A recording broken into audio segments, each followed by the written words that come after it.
Hi, and welcome to this presentation of my lesson design on extensive reading.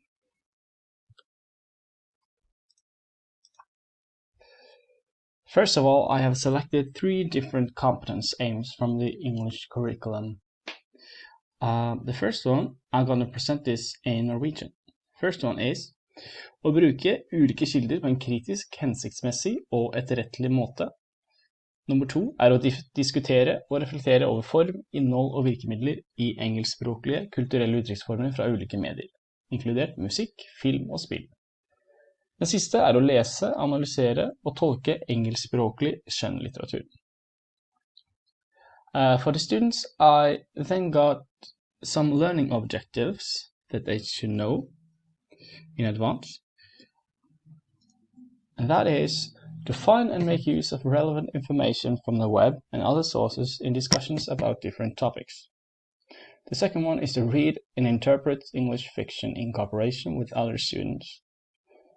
The last one is to discuss form, content, and language tools in a longer English text. Let's look into extensive reading. I am drawing on Bamford's 10 principles regarding extensive reading. First of all, I have chosen a text that I think would be joyful for the students. The text is the book The Hate You Give by Angie Thomas. It's quite easy to read, and students would probably know a high 90% of the words and phrases. To assist students that fall low of the crucial 98% comprehension rate, I will provide key words for each chapter that I guess could be difficult for the students. By selecting the reading for the students, I am actually neglecting the principle of freedom of choice. At the same time, I regard the topic in The Hate You Give as very important, and it's relevant in today's world. And it's picturing a world through an adolescent's eyes. So it should be relevant for students on the first year at high school. That's my level, when they're about 16 years old. My lessons are a combination of silent reading, follow-up tasks, language work, and discussions. The goal is to focus on the student's personal experience, but at the same time work on some language skills.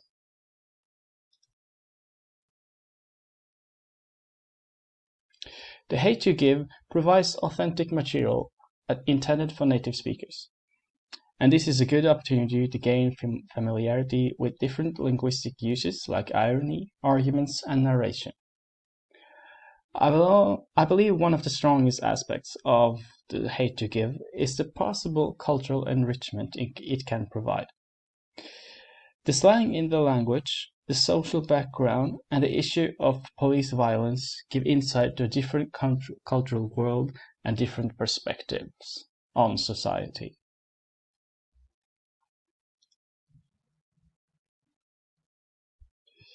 So, how should we work with the book? I have tried to follow the advice by Slater, implementing student-centered activities. I'm drawing on Getting in the Mood by Slater, where I try to build up a picture by setting the scene for the first chapter by describing the environment of the party where the main character is arriving. The students are then asked to discuss how the party likely will unfold. The first chapter of the book is read in class. After that, the students have read the first chapter, they have to stop reading for a moment. Now they are divided into groups of 4 and should discuss possible predictions for the next chapter.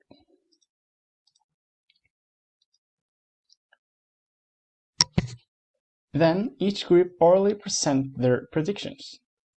At the end, the students are asked to write a short text about how the next chapter will unfold. The students could write this into their OneNote's personal space, so it's available for the teacher later on. This has much in common with what Slater calls sealing the time capsule. Further on, I will be linking the classroom activities with their homework. My way of doing this is to use only extracts of the book in both homework and in the classroom. The class is then told to read the short chapter 2, involving the police shooting of one of the characters. This prepares the students to the next class. In that class, we start by searching for stories and statistics of police shootings in the US and in other countries. This contributes to reaching the learning objective of being critical when searching for material online. Some possible keywords and websites should be offered as a starting point for students.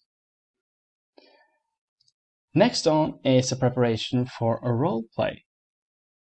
Skipping to chapter 6, the students are told that there will be an interrogation at the police station following the shootings. The students are grouped in 4. They will be writing an individual script for the interrogation, where 4 characters should be involved. Star, the main character, there should be 2 different cops, and Star's mother. The members of the group should decide which character they want to play. The group then decides which script they think was best, and then the group select the script. The selected script of the group is played out in front of the class. This involves language work in terms of choosing style, formality and structure in the script, and also fluency in playing out the play. These 2 lessons are student-centered and hopefully a good starting point for inspiring students to read extensively.